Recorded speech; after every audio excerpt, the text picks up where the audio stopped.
It's time to talk about another inner critic. And today we're going to talk about a one that it bothers an awful lot of people. It is called the detail deacon. The detail deacon is that inner voice in you that is motivated by self-reliance and really does not like it when things are out of their control. For instance, have you ever been where you were really concerned by when another person makes a mistake and you have to blame them? Or do you feel worried or on edge about things that are outside your control? Do you think that your worth depends on getting things done, regardless of whose feelings are hurt in the process? You just have to get it done. Or do you feel impatient when others are not stepping up and you have to take charge in order to get things moving forward and you step on people's toes? Do you like things to be neat and organized and does it bother you when like one thing is out of the way? Are you a stickler? Well, the detail deacon is living and alive well in you if that's the case. And understand that perfectionism is really not an option. And it's a reflection on your insecurities that someone is going to point the finger back at you and say, you aren't good enough. You didn't do a good enough job. And part of what we need to do is to identify this inner critic first, right? Just like all the other inner critics that exist, like the main one, which is the faceless judge. And then we've got lots of accomplices that we're going to be going through over the next several weeks. This one is the detail deacon. How do you quiet the detail deacon? Well, first step is awareness. Be a fly on the wall. Just watch yourself and go, wait a second. Am I being overly controlling in this situation? Am I judging others because I don't like the work that they've done, even though they're probably doing a great job, just not the level that I expect them to do? Am I stepping on people's toes? Just instead of being judgy, which is that inner critic, just shine a light on that inner critic. Take a flashlight, shine a light on it, and start just becoming aware. And then look and see, where are these thoughts and feelings coming from that are driving you to be a detail deacon? They're coming from your belief systems. And our belief systems, they come from a wonderful fabric between experience and other memories, as well as just its senses that are involved with it. It's just this incredible tapestry of neurons and firing of neural pathways that creates our belief systems. And every single person's belief systems are completely unique to them because nobody lives an identical life than another person, which is fascinating. So how do you undo this negative self-talk? Well, first become aware of it, because we are all still humans and we are still all driven by the need to be part of the tribe and be accepted and to be understood.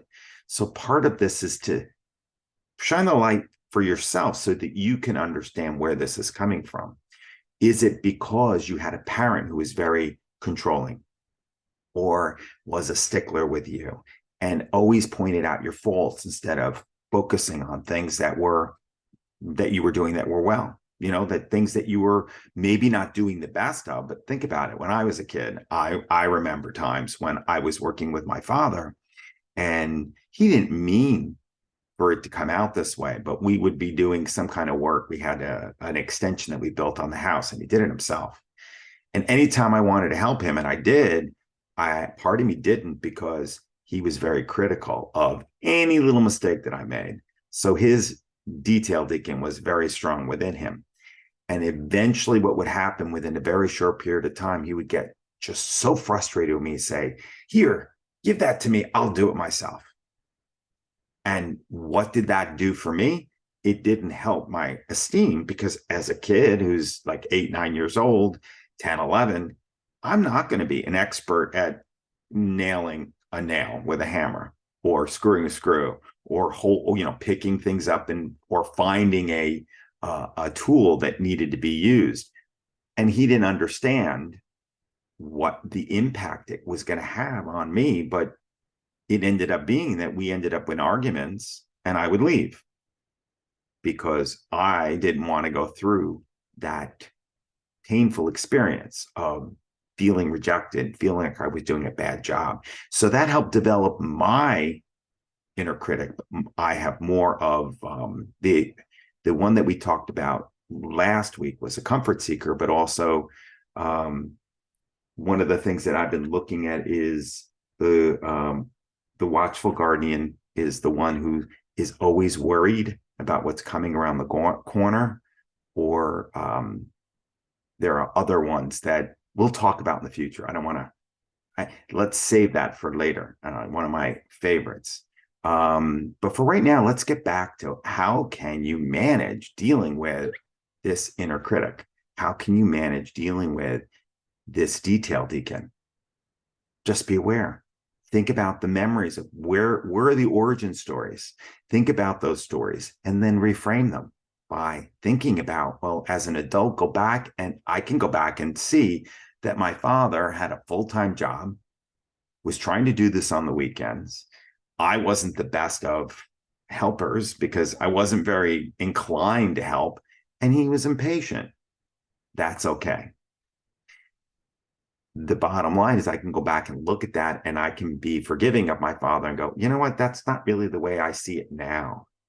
And I can reframe that. I can have a little empathy towards my father as well as towards my younger self, and look at that part of me and say, listen, don't take this so seriously, and undo some of that, the damage that might have happened, and also the inner critic that I created. I can create a new neural pathway, a new belief system, and I can first become aware.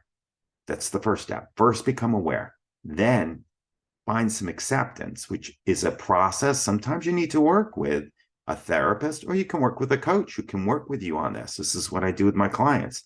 And then we come up with finding evidence that supports those thoughts and feelings so that you can really be in the moment. And then we find evidence that doesn't support it, that supports that you really aren't that person, that doesn't really represent who you are. And then we can actually add to that tapestry, that fabric of that belief system. And when we incorporate that, things shift and change. We do enough of that often enough. We start practicing getting out of your head when you get triggered, and getting into your body by using sensory command exercises and using meditation, and just focusing on how to hack our brains, how to teach our bodies and our minds to do things differently. Suddenly, you wake up one day and it doesn't have that power over you. It's an amazing feeling when you can wake up and realize that you're not stuck in that rut. You're not doing the same thing over and over again. You have a deeper meaning to what actually is happening, and you understand it, and you can choose differently. And that's the power of the B3 method that I work with my clients. Become, be strong, be grateful. And hopefully you can join our Facebook group called Optimized Health, Live in the B3 Way. It's optimized health for leaders and business owners. Live in the B3 way. I look forward to telling you about our next inner critic, but I'm not going to tell you until next week which one it is. So on Tuesday, hopefully you'll see which one it is, and then join me on Wednesday at 1 p.m. so that you can learn about the next inner critic. Go make it a great week.